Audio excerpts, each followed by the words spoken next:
वालेकुम वरहमतुल्लाह। तो आज हम अपना न्यू टॉपिक शुरू करेंगे जो है मोमेंट अक्रॉस द मेम्ब्रेन।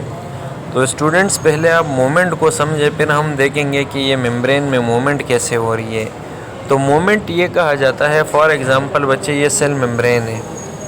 तो अब सेल मेम्ब्रेन के अंदर बहुत सारी चीज़ों ने सेल में इंटर होना है और उसने वन प्लेस से दूसरी प्लेस में जाना है, और या अंदर से है तो एक प्लेस से दूसरी जगह तक बाहर आना है। इसी को हम मोमेंट कहते हैं। यानी कोई चीज़ या सेल के अंदर आएगी एक जगह से दूसरी जगह, या सेल के अंदर से बाहर जाएगी, ये मोमेंट कहलाती है।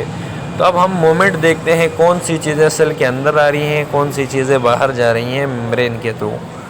तो याद रखिएगा, moment of substances across cell membrane is necessary. देखें, सेल मेम्ब्रेन में चीज़ों का आना ज़रूरी है। As it allow cells to, अब देखें इसमें क्या आता है, एक तो ऑक्सीजन सेल में आ रहा होता है, कोई चीज़ आती है तो ऑक्सीजन है। अच्छा, न्यूट्रिएंट्स आ रहे हैं, न्यूट्रिएंट्स ज़रूरी हैं। सेल मेम्ब्रेन जब तक न्यूट्रिएंट्स नहीं आएंगे ये ज़िंदा नहीं रहेगी। प्रोटीन्स आएंगे, मुख्तलिफ लिपिड्स आएंगे, कार्बोहाइड्रेट्स वो यहाँ से गुजरेंगे, ठीक है।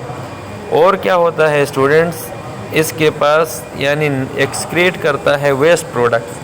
बहुत सारी वेस्ट प्रोडक्ट्स आती हैं जो सेल को नहीं चाहिए, वो भी मूवमेंट करती हैं वहाँ से। तो ऑक्सीजन मूव हो रही होती है, अच्छा, nutrients, carbohydrates, proteins, lipid, vitamin and control concentration required the substances in the cell. और यहाँ पर देखें बच्चे, इनकी कंसंट्रेशन को भी बैलेंस रखना पड़ता है। अगर इसकी कंसंट्रेशन कम हो जाए, किसी की ज़्यादा हो जाए, तब भी सेल मेम्ब्रेन के लिए प्रॉब्लम होती है। तो याद रखिएगा, एक ऑक्सीजन है, वाटर, हार्मोन्स, आइंस, ये सारे चीज़ें मूव कर रहे होते हैं इन द सेल मेम्ब्रेन, जो कि आउटर मोस्ट बाउंड्री है यहाँ पे। और this moments occur by diffusion, osmosis, facilitated diffusion, active transport. अब हम आपको बताएंगे स्टूडेंट्स, यहाँ पर इसको हम कहते हैं टाइप्स ऑफ मोमेंट। क्या कहते हैं? Types of moment. यानी सेल के अंदर जो चीज़ें मूव करेंगी कितने तरीक़ों से मूव करती हैं। तो याद रखना, एक तो डिफ्यूजन हमने कहा, ऑस्मोसिस, फैसिलिटेटेड डिफ्यूजन और एक्टिव ट्रांसपोर्ट के ज़रिए ये जाती हैं। तो डिफ्यूजन क्या है? डिफ्यूजन में मूवमेंट होती है मॉलिक्यूल्स की। बेटा, आप सब्सटेंसेस की जगह में मॉलिक्यूल्स कर दें, from a region of high concentration to low concentration, एक हाई कंसंट्रेशन से नीचे लो कंसंट्रेशन की तरफ। इस मूवमेंट को कहते हैं हम हाई से लो की तरफ जो सब्सटेंसेस या मॉलिक्यूल्स की मूवमेंट है, ये डिफ्यूजन कहलाती है। अच्छा, अब क्या होता है, डिफ्यूजन एक पैसिव प्रोसेस है।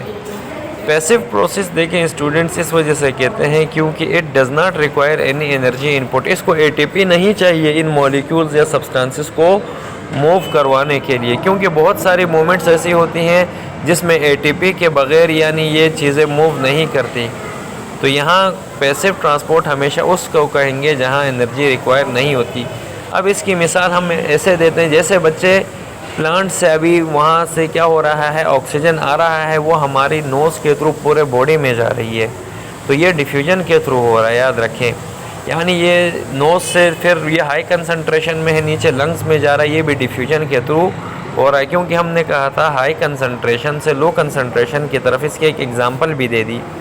अब आगे हमने दूसरा पॉइंट ये कहा, ये पैसिव प्रोसेस है। पैसिव क्यों कहा? क्योंकि इसमें एटीपी नहीं चाहिए, एनर्जी इनपुट नहीं चाहिए। और बेटा, diffusion it occurs in living and non living membrane. ये लिविंग मेम्ब्रेन में भी होता है, नॉन लिविंग में भी, यानी सेल वॉल में भी होगा और सेल मेम्ब्रेन दोनों में होता है। क्योंकि लिविंग पार्ट सेल मेम्ब्रेन होती है, नॉन लिविंग सेल वॉल होती है, डेफिनेशन में आपको पढ़ाया था। और ये लिक्विड्स में भी होता है, गैसेस में भी होता है, ठीक है बेटा। तो ये यानी मूवमेंट होती है मॉलिक्यूल्स की हाई से लो कंसंट्रेशन। अच्छा, example diffusion of carbon dioxide and oxygen, जैसे हमने बताया। Water and other molecules that are able to dissolve within the lipid bilayer, ये भी डिफ्यूजन के थ्रू होती है। अभी जैसे आप इंक डालते हैं अगर किसी टब के अंदर वाटर में, तो बेटा वो ऊपर से इंक जो है हाई कंसंट्रेशन से होते हुए नीचे आती है, ये भी डिफ्यूजन होता है इनमें, याद रखना। अच्छा, यहाँ आप देख सकते हैं बच्चे, कि जैसे पहले ये जो यहाँ पर शुगर हमने डाला तो ये शुगर पहले ऊपर गया, पहले सही है, पहले इनके मॉलिक्यूल ऊपर हाई कंसंट्रेशन से लो कंसंट्रेशन की तरफ आ गए। इसी को हम कहते हैं टाइम के साथ पहले ऊपर थे मॉलिक्यूल्स, फिर ये नीचे पहुंच गए पूरी जगहों में। इसी को हम डिफ्यूजन कहते हैं। Shows movement of dissolve particles with in a liquid eventually randomly ये डिस्ट्रीब्यूट हुए हैं। उसके बाद स्टूडेंट्स आप देख सकते हैं दूसरा जो मूवमेंट होती है उसको हम कहते हैं जी ऑस्मोसिस।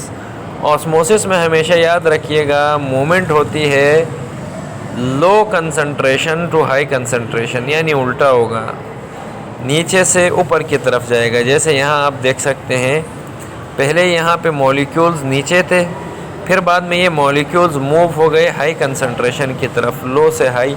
इसी को हम ऑस्मोसिस कहते हैं। Movement of water occurs from concentration gradient बनेगा from dilute solution to concentrated solution. Dilute solution उसे कहते हैं जब नंबर ऑफ़ सॉल्यूट्स इसमें कम थे सॉल्वेंट में, फिर बाद में ये सॉल्यूट्स क्या हो गए, बढ़ गए। इसी को हम कहते हैं कंसंट्रेटेड सॉल्यूशन। और याद रखिएगा बेटा जैसे ये भी पैसिव प्रोसेस था, ऑस्मोसिस भी पैसिव प्रोसेस है, does not required input energy in the form of ATP. Cell membrane allow molecule water to pass through, यानी वाटर मॉलिक्यूल्स यहाँ से जाते हैं, but they do not allow molecules of, और बहुत सारे मॉलिक्यूल्स को सेल मेम्ब्रेन जाने नहीं देती, जैसे सॉल्ट है, शुगर है, ये यानी सेल मेम्ब्रेन से पास नहीं हो सकते, सिर्फ वाटर पास होता है। तो यहाँ आप देख सकते हैं स्टूडेंट्स ये एक एग्ज़ाम्पल दी गई है बायोलॉजिकल सिस्टम में, जैसे ऑस्मोसिस प्लांट में भी होता है, एनिमल सेल में भी। जैसे ये फिगर 4.15 में दिखाया गया, डिमॉन्स्ट्रेट किया गया है प्रैक्टिकली कि how osmosis affect the red blood cells. Osmosis कैसे इफ़ेक्ट कर रही है रेड ब्लड सेल्स को और प्लांट सेल्स को। ये रेड ब्लड सेल्स हैं हमारे स्टूडेंट्स, याद रखिएगा, और ये प्लांट सेल है, ये जो अंदर है। तो इनके अंदर 3 सॉल्यूशन बनाए, एक हाइपोटोनिक सॉल्यूशन है, एक आइसोटोनिक और हाइपरटोनिक। हाइपोटोनिक सॉल्यूशन वो होता है जिसमें सॉल्वेंट यानी वाटर ज़्यादा होगा और सोल्यूट कम होता है। आइसोटोनिक में दोनों की कंसंट्रेशन इक्वल होती है, सोल्यूट सॉल्वेंट, और हाइपरटोनिक में सोल्यूट बहुत ज़्यादा होता है एज़ कम्पेयर टू सॉल्वेंट के।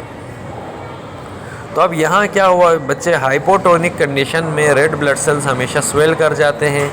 ये इस पे ये ऑस्मोसिस की वजह से इफ़ेक्ट पड़ा, यानी लो कंसंट्रेशन से अंदर वाटर आया, जब इसकी कंसंट्रेशन बढ़ गई ये स्वेल कर गया हाइपोटोनिक कंडीशन में। आइसोटोनिक कंडीशन में इक्विलिब्रियम था तो ये अपनी ओरिजिनल हालत में है। हाइपरटोनिक में ये होगा सोल्यूट्स, जब क्या हो जाएंगे वाटर बाहर आएगा, सोल्यूट की कंसंट्रेशन ज़्यादा होगी तो ये श्रिंक होगा। दोनों में यही सेम कंडीशन है। तो ये आप डेमोन्स्ट्रेशन भी देख सकते हैं। प्लांट सेल्स ऑस्मोसिस के ज़रिए वाटर एब्ज़ॉर्ब करते हैं सॉइल से और ट्रांसपोर्ट करते हैं लीव्स को, इसी को ऑस्मोसिस कहते हैं बच्चे। यानी ये रूट से नीचे लो कंसंट्रेशन से ऊपर हाई कंसंट्रेशन की तरफ गया लीव्स में, ये ऑस्मोसिस के थ्रू होते हैं। और हाइपरटोनिक कंडीशन क्या होती है बच्चे, प्लांट सेल वाटर लूज़ करता है। ये देखें यहाँ पे हाइपरटोनिक में वाटर बाहर आ रहा है, वाटर ये लॉस कर रहा है, और इसकी वजह से इसके साइटोप्लाज्म में जब पानी कम हो जाएगा वाटर लॉस की वजह से, तो ये श्रिंक करेगा, ये मुरझा जाएगा, और इस साइटोप्लाज्म के श्रिंकेज को हम कहते हैं प्लाज्मोलाइसिस, साइटोप्लाज्म का सुकड़ जाना। ऑस्मोसिस बेटा किडनीज़ में भी होता है, और किडनीज़ का काम क्या था कि वाटर और सॉल्ट्स को बॉडी लेवल में रखते हैं, एंड ब्लड और ब्लड में भी यानी मिनरल साल्ट्स को बैलेंस करते हैं। तो ये भी ऑस्मोसिस के ज़रिए हो रहा है। तो ये अब आगे बढ़ते हैं बच्चे, फैसिलिटेटेड डिफ्यूजन है हमारे पास। तो ये आज तक के लिए इतना काफ़ी है।